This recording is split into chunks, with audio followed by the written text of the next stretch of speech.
is it worth it? Is it worth it? Because some of these people, they'll call you their friends, they'll call you their family, they'll want to build just you. Once you leave, they forget your name. They forget who you are, they forget what you are, and all that love was transactional.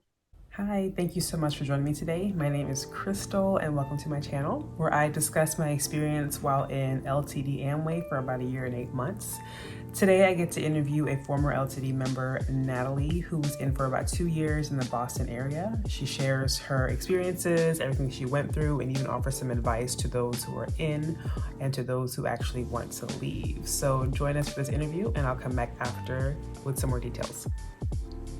Well, hey, Natalie, thank you so much for joining me today. It was really awesome just reading your comments under one of my videos and then connecting via email and then even via Zoom. It was great talking to you. And I just thought it'd be awesome for you to share your story as well, being a part of LTD Amway and just kind of the things that you went through, how you grew and just your perspective on things. So I guess introduce yourself and tell us how long you've been in LTD. Thank you, Crystal, and greetings to the viewers that will watch. My name is Nathalie Eugene. I'm a native of Massachusetts, and I was in LCD Amway for 2 years and 9 months.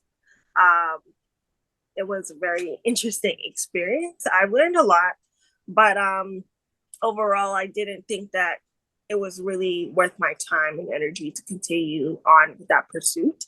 I think there was other ways that I could use my time effectively other than striving for something that wasn't going to work out for me. Yeah. So starting with like how I got introduced to the business, I met with an acquaintance through my dad. He was working in a major insurance company that people know of, and in Boston. And so he wanted me to work in HR actually. So he wanted me to have the type of meet and greet with one of the HR staff. And it seems to be that she was around the same age as me. We were talking, just, meeting with each other. And I did apply to that position, didn't get it, but it's okay. But then, I kept that person's number and Facebook communication with me. And that's really how I got acquainted. Well, she was one day like posting a picture on Facebook, and I was like, liked it, and then I probably commented, complimenting the look. And then she was just like, the minute I did that, she did drop the Facebook message down the messenger and was just kind of asking me about like what I'm doing and things of that nature. All of a sudden, I don't know if it's a blink of a second or within minutes, I gave her my number. She texted me, and as Amway, says they're dropping you a message. Well, as LTD trains us, dropping the message. Yeah. Um, Started asking me like, what am I pursuing? What am I trying to do? I was just at that time, it was 2020, so I was still working. I wasn't in school at the moment, but I wanted to pursue master's level work, and I just had a whole lot of things on my plate, even though it was literally the pandemic, like October 2020. Imagine. But then she just said that she got connected to these mentors in Richmond, Virginia, through her cousin, and that she wanted me to connect with them on that level if I was wanting to build other assets and things of that nature. I was like, yeah, certainly, I want to do this. This is what I want to do. I want to see what's up, and I had no doubt in my mind that this would, be fine. But we'll see through time that what I was actually getting myself involved in. I did meet the mentors from Richmond, Virginia, and went through the whole process, the vetting process. They really asked me a lot of questions.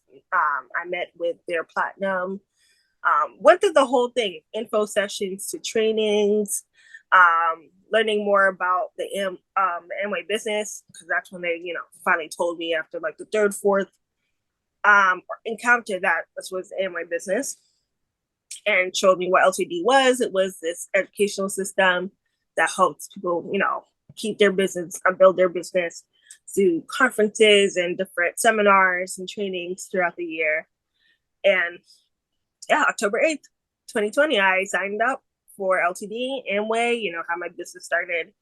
And I was excited in the beginning. I thought I was building, the assets. I wanted to be a therapist, and I wanted to open up my private practice and the whole generational wealth. I was like, I'm all about it. I Yeah. want to do this. So Yeah. bought into it and I didn't think anything, but slowly but surely, things just wasn't really adding up. Like, a lot of other prices, a lot of fees from the beginning. I almost struggled to pay those fees in the beginning because it was all in one take, like get your business started, get this started, and your Amway premium thing started. It was a lot, but I started my business and meeting the team. It was a small team. I was the only one that, like, outside of like Philly, Massachusetts, other than my sponsor, which actually quit, like, I think 2 months into it, like before the new year started. So that was really hard as well because that's the person who brought me to the business, and I really didn't even know what really happened to that individual, but could have been any type of scare because I know this pandemic, it impacted everybody. You Yeah. know, Mhm. I think it was a specific thing with one of her family members catching COVID, and maybe it was just kind of like, yeah, this business thing is not worth it anymore. That's what Wow. I could have been happening to her. So yeah, that was really shocking. I actually didn't even know that until one conference she didn't show up. Um, So and she it was didn't even tell you that she was leaving? coming. I just saw like one conference. And you know how we have mostly like winter conferences or fall retreats. And yeah, she didn't come, and I was like, so sad. But throughout everything, I was just learning that things happen, but there's a reason for that, and I end up staying quite longer than her.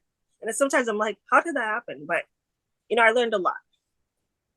Absolutely. And you know what? It's interesting because you and I kind of had the same mindset because when I got introduced to the business, I thought it was legit business opportunity. I was looking to make passive income on top of what I was already doing. So I didn't have a doubt that it was going to work, because of course, my mentors, they retired early, and then my uplines seem to be doing well. But you're right. Like, as you get into it, you realize like something is not adding up.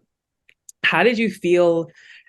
I guess at what point did you realize like this isn't adding up? Because you said you struggled in the beginning to pay everything. I think we all did. But like, at what point were you just like, did it click for you that it was like, wait, this isn't adding up. What am I doing here? Yes. After like the third, fourth conference, um, they call them functions. I started to really feel like everything I'm learning, it's great empowerment. I feel amazing. It's great company, but I wasn't really able to use any of what they were telling me because it just was like so much information. Because in any case, you need to have an information system. You're just getting so much information. How will you practically use it? Each and every time, like every conference, I just couldn't like mount up the courage to do this business fully. I really was very committed with other extracurricular activities, and so it was very hard. I was very involved. I was a youth leader. I did so much things outside of this business that took hours of my time in a week. Constant trainings, info sessions, calls, huddles on the weekends, calls with mentors and sponsors, and it was just too much. Yeah. Um, I started to see that just building it was becoming more harder, and it was like meaningful with the conferences and the content I received and the books. It was just way too many times I just felt like something was just unachievable. And I appreciated the system I did, but I started to see that this wasn't going to work for me. I don't really have the drive to build this business, and it seems so hard. It's great to hear the success stories of those platinums and and above the silvers and all these other people who hit the ranks of 625s, the big leaderships.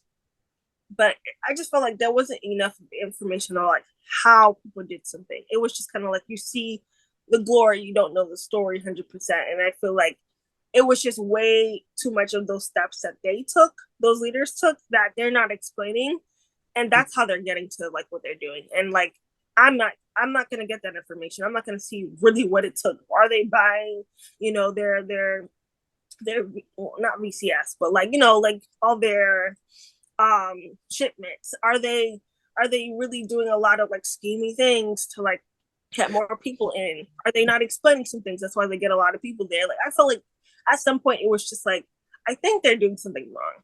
I think that some people are giving people a good talk, but they're not explaining everything, and then they get into this weird mess.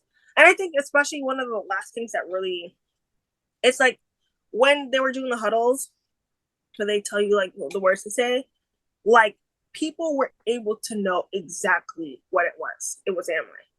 That's when I knew for a fact, like, this is not gonna work because most people I'm going to, they know exactly what this is.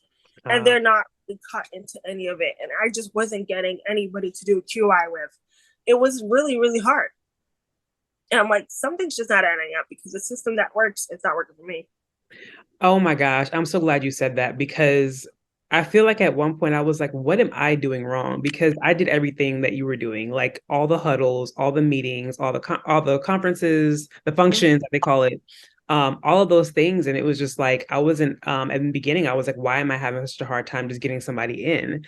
And then it finally got to the point where I was getting people in. And even then, I wasn't sponsoring them. I was at one point had meetings every night. And I had like a good 3 week run where I had meetings. I was like, boom, boom, but nobody was joining. And I was like, what is it me? And I realized that everybody learns differently, you know? I don't need to listen to a motivational CD every day. I don't need that. You know what I mean? And I really like what you said about just it being too much. And in the beginning, they told us, the time commitment, but they really didn't. They told us like, oh, it's just in your extra time, your extra free time. That's not really true. How much Yes, time did you felt like you actually spent trying to build this thing? hours.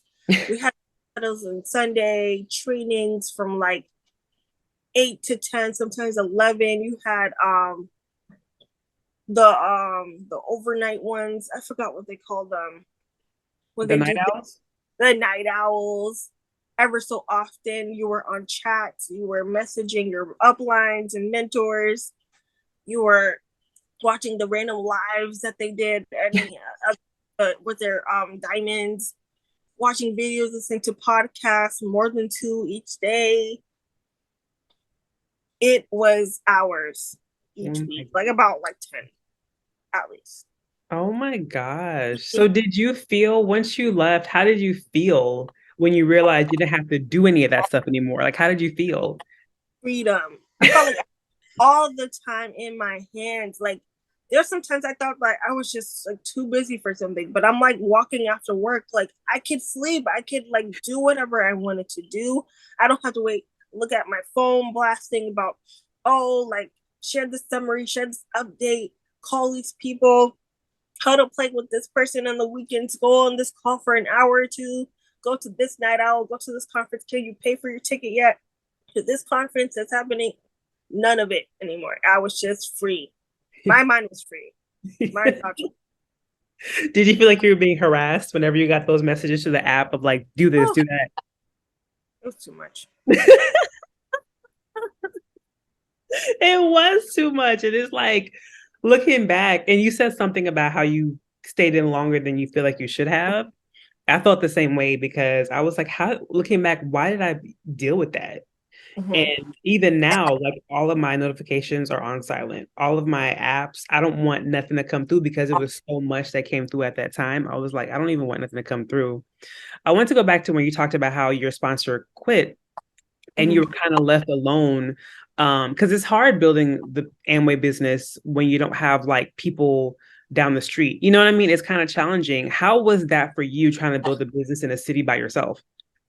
Yes. Um, that was really difficult. I mean, I was able to sponsor like two different people in Massachusetts, but they both, kind of like distanced themselves. Like one just like took themselves out of LTD, and the other one didn't make it much like for a month because they were already too busy and overcommitted, which is fine. I learned a lot by that because I try to get a lot of people filtered in, but some of them just fell through the cracks. They didn't make it to QI1. But it was hard. This being distant was really not easy at all because most of the team was in Richmond, Virginia, or Richmond, Lynchburg, Virginia area. So that's where half the team was. The diamond was, so they're able to huddle with they had parties, they had different like events. It was all at the mentor's house, the sponsor's house, and I was not able to go to those things at the time. I didn't even drive, so I couldn't just commute there any day now from like Massachusetts to Richmond, which was actually like once things started to open up, they started expecting me to come back, and I'm like, come back, like I know that's originally the way it was in person, but I can't just drive 10 hours just to go to the thing and then come back randomly. It was hard doing this stuff distant. Sometimes I felt like really left behind. I Mm. felt like things were just happening over there and it wasn't happening for me at all. And there's sometimes I felt like if I didn't put myself in front of people, like there would be no way. If I didn't appear at that conference, like who would have thought of me? Um, which was really hard. And I sometimes I just felt like lagged out. And I feel like that association is important, not just a conference like once or four times a year. Like you need to be around those people to feel like you build a business. Like their inspiration makes you feel inspired. The way they use their products, the way that they're excited about this business. You want to be around those people more. Absolutely. And I feel the same way. So you said you were driving 10 hours? So were you driving 10 hours weekly to go to meetings? No, I wasn't. But that was kind of expected of me. At some point, I remember I was in a huddle and they were just like, "Oh yeah, this is it. Things are opening up now. Like you can like come from Boston to Richmond." I'm like, "Wait, I don't even drive, so how would I be able to do that?" And when I drove, I wasn't gonna make that distance. I only went to Virginia like I think like one or two times, but that was not gonna be a given because I wasn't even confident with my driving. Yeah. I was driving and I wasn't really big with like driving on highways yet, so that wasn't gonna be possible at all. I think that that's crazy that they expected you to drive weekly 10 hours one way or 10 hours both ways. I think it's 10 hours both ways, and it wasn't like they were literally like expecting that, but then I was just like thank God they made things remote because I wasn't able to. They had other people from New York and other Northeast. They couldn't say, "Oh, you have to come back," but they were kind of expecting like, yeah, when we're back in the info sessions, like this is something to do because I think what my sponsor did, like she had a car, she drove all the time because she went to school in Virginia, that she Okay. would like drive around and just go to the Diamond's house and things like that. So she had that exposure, and I'm like, well, that was her, but not me. Yeah. I hear that. So we'll talk about like customers, because when I was interviewing Sarah Girl, she was saying that they kind of told her to like fluff customers, but for my group we actually spent time like learning how to get customers, retain customers, and actually servicing our customers. How was it like in your group when it came to customer volume and actually helping people in that way? Um, it was difficult because I felt like I was really good with the persuasion when I was in retail when I was younger, but now it was hard for me to really sell some of the products. So I didn't really enjoy like all the products, but I like some of them. Like I mean, the hair care products wasn't really meant for like my type of hair. Like I like the Danger shampoo. I try to do things that I knew that I would use rather than just any old product because I couldn't sell it mainly. But most of the people just bought like the energy drinks, so like the popcorn, to just like the food, and sometimes like a little bit of the makeup. They'll buy a lipstick, they'll buy this, they'll buy that. Like a lot of people, or a laundry detergent. It wasn't hard because later on I did try to get some of my family or church friends or other people that I knew, just coworkers, random people, acquaintances, to like purchase some of the products. But one of my biggest challenges was that my parents really didn't support me. Um, they even told me like one day specifically, I was down the stairs one day and they were like, "This is the worst business to ever try," because they saw one of like the my ditto come on mail and there's just like another box of this, another box of this. I was like, yeah, because my dad has some experiences with door to door sales and things like that. But this is Amway's not door to door sales, but Right. like in a sense, like since he just even though he was doing door to door sales, I don't know what he was selling, like if it was like air conditioners or whatever it was, vacuums or something. Like they paid for his expenses to go to conferences and like different things like that. So since he started to see like how much money I was paying 4 or 5 times plus a year, he was like, "This is not worth it. Don't get yourself in all these expenses. Like this is a business you're gonna lose so much money." And I didn't believe him, but then I later did believe him, because it was just a lot. It certainly was a lot. I was paying. I think we talked about this earlier in weeks ago, but like I was paying like more than 400, $500 plus for a flight, for a flight to all these states plus. And when I even counted half the money I spent, it was over $8,000 plus, and in conferences and flights and all this hotel. I don't think I added the hotel part, like hotels, food on the way. Like it was way too much money for this. This just wasn't really adding up. And so customers, like I tried to build it. I wish I did more. Like I was actually encouraged to like tell more to my church members because people could like use a glycer on toothpaste or laundry detergent. There's a lot of home based things that I could have shared more of. I think I sometimes it was like an avoidance, and sometimes I was kind of scared. I was like, what will people think of me? People already think negatively about MLMs, and I wasn't as confident as I should have been. But I did bring the word out, and I had a fair customer base. But I could have done more. I could have. Yeah, I feel the same way about when you said you were kind of like scared because at one point I was embarrassed Mm-hmm. because that I was doing Amway. I didn't because it was just like I wanted to sell stuff, but there was times where I would reach out to folks and say, "Oh, hey, I have products I'm selling," and they found out I was Amway, and they would ghost me. They would not talk to me at all, and I was just like, "Okay, I'm not trying to sign you up. I just, I'm trying to get this customer volume together." So I can relate to that, kind of feeling like almost embarrassed that I was doing Amway because Amway has such a bad reputation, you Mm-hmm. know. Um, so what kind of advice would you give someone that is in the business now and they feel like I'm going diamond? Like, I don't care what anybody says. What would you say to that person? Mm. I mean, I am not the one to disempower people. I am someone to validate everything people want. But I would say, the glitz and the glamour some of these diamonds are showing you, it's not what it is. It's a rarity that people actually build this business in 2 to 5 years. It's a rarity. You need to work dead hard. You need to put your bootstraps up. You need to get together because this building business thing is not easy. There's some people who they made it with what they made, but if you want to build this business real good, you're going to have to do a lot, a lot of work. They will not tell you this in audio. They will not tell you this anywhere. You're going to have to build it up. You're going to have to die to yourself basically to build this thing.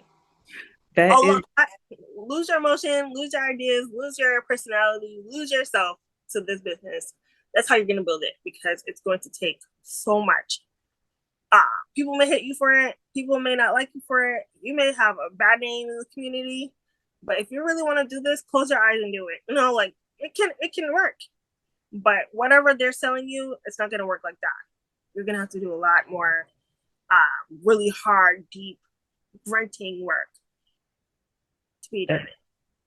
You put it perfectly. You said it perfectly. What advice would you give to somebody who's in it but wants to leave? They realize like this isn't working and they kind of want to walk away. What would you say to that? I'll say, whoever you are, look at your bank account, look at your transactions. That's the first thing because it's going to say everything to you. Is this worth it? Is it worth it? Have that moment with yourself one day and say, is this worth it? You're going to conference after conference, not building your business. You're not getting any higher rank. Things are not working like they said it would. You're sold on a dream, but is this dream worth it? That's what I would ask you. And I would say, look at the signs, look at the red flags, because by this point, when you want to quit, you already see there's reasons to quit, and now you have to see like, is it worth it? Is it not? Um, if you're still in that conference, if you're still trying to buy that ticket to that next leadership, to that next event, to that next spring conference, think: do you really need this? Do you need this? Isn't there other opportunities? Isn't there other ways you can better yourself? Think about all the opportunities out there and see, is this worth it? Absolutely. That was so good, especially when all the conferences are all repeats of everything else. Everything's so repetitive. It's like, what am I really paying for? What am I really paying for? I want to go back to talking about like, you said your parents didn't support you. Did you lose relationships? Like, did you lose friends? Did you actually gain more friends? Like, while in this business, friends who didn't sign up, weren't customers, did you lose any of those or not really? I feel like there was a loss. There were some people that were coworkers of mine. Like I have never heard of them ever again. Like I'm pretty sure they probably blocked me or whatever. But there's just some people who, in a sense, like I've never heard from them ever again. Um, Probably because, maybe they didn't get too deep into the business, but they were exposed to it, like trying to get an interview, and they just didn't like it. So they was just like, no, not that girl, not that one. And it's really hard because I know that there's other people who got more deeply entrenched in this thing, and they lost friends, family, distrust. Like people are like, "You're selling anything? I'm not trusting you because you're gonna put me on that rabbit hole." So it's hard, and I don't think I experienced that much loss, but I have seen people kind of ghost you and like oh, that business thing again, like kind of bring it up in a negative tone. But you know, that's what it does sometimes. Yeah. Yeah, I feel the same way. Like I didn't like I'm sure people that I talked to, some of them I did ghost me, but they weren't like my friends. But a lot of people that were my friends, I ended up just turning them into customers. They would buy like one time. When I would try to reach back out to them, they were like, "Oh no, I'm good." And that kind of speaks to the kind of the products again. Because you're right, the products were overpriced. Some of them were really good. Like I love the popcorn. That Nutty Dark chocolate bar that they had Oh was so yes. good. But, So good. The energy drinks were good, but like the water, like the case of water was like I think $50 or something like that. And there was one point where for those dittos, I was like, I don't need anything else. I don't want to try anything else. I don't need anything. So at one point I just filled my ditto with all that water because I was gonna drink water. And I yeah. spent like $400 on water. Um, And it was crazy. And I had customers that ended up getting rashes from some stuff, like the little twist tubes that you put in the water. I oh had a, yes. I had a Yeah. customer that loved it, but if she drank too much of it, she got rashes from it. And I was like, girl, what? Yes. Exactly. That was crazy. Like I really did like some of the Nutrilite products, but some things weren't really working. Like the perfect water. I like the perfect water. But Poland spring water was fine to me too. So Exactly. Ozarka did the job. I was like, I'm paying, I think how much was it? $50, $40 for a case of water. I was like, this doesn't make sense. And I had one coworker that she loved like the little yogurt bars that we had. But she was like, I can't justify spending like $30 on a box of 8 bars. And I was like, I couldn't even say anything because she was right. It was I can't justify that either. It doesn't make any sense to mm, me.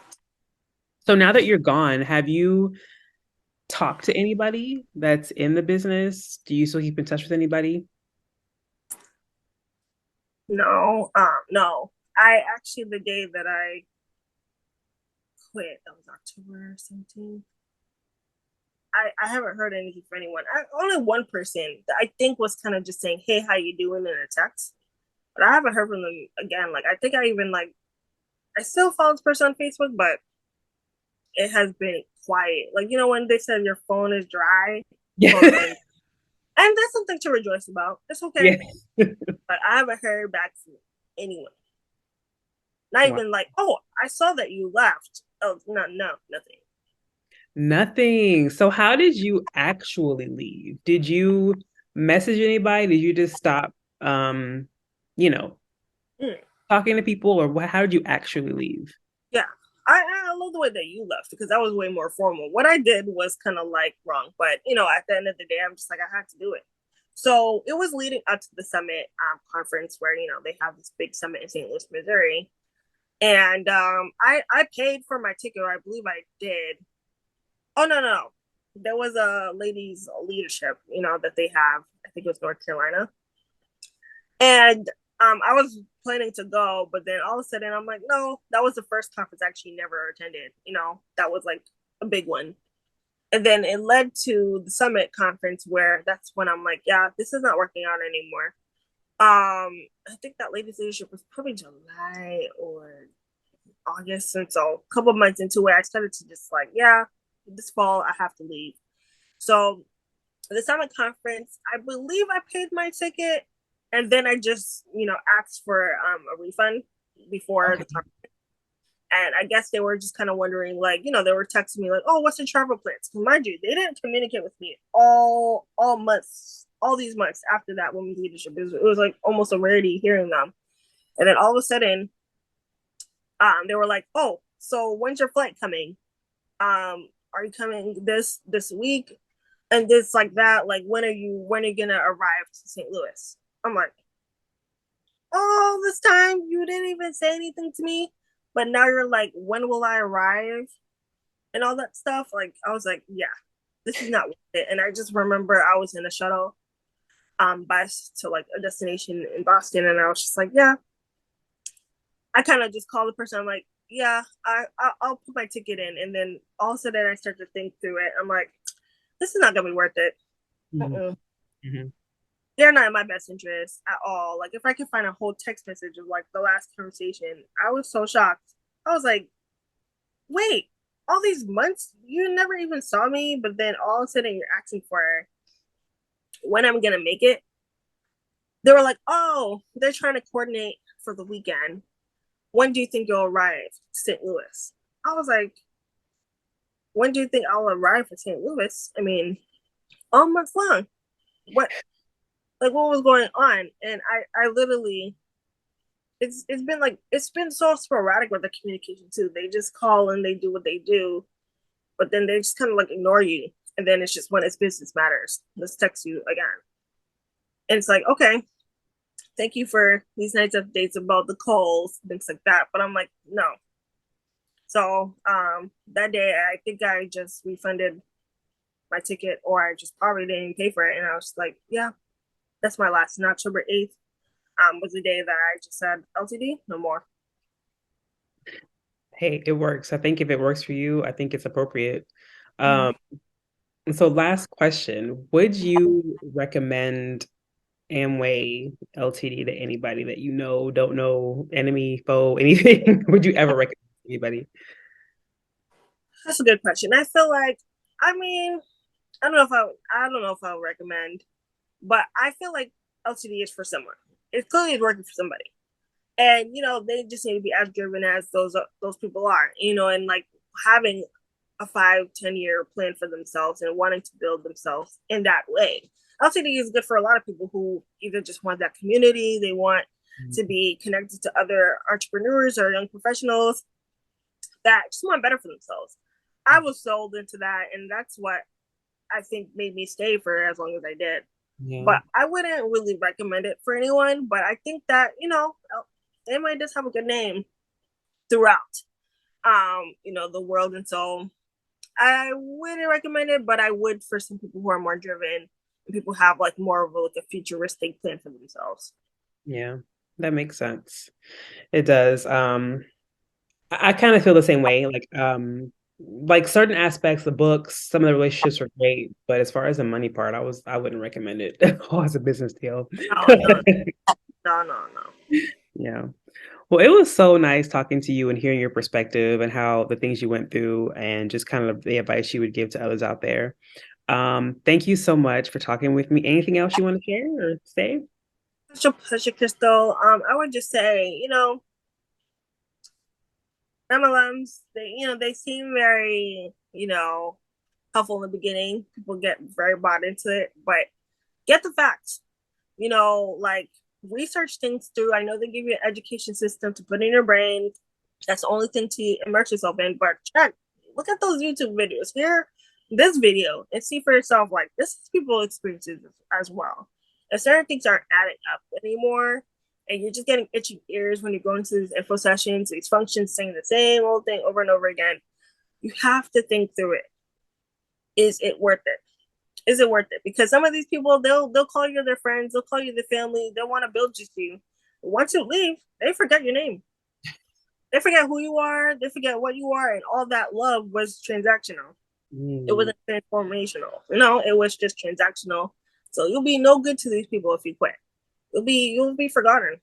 And that's not the way it should be. Even if you leave, you should leave in peace.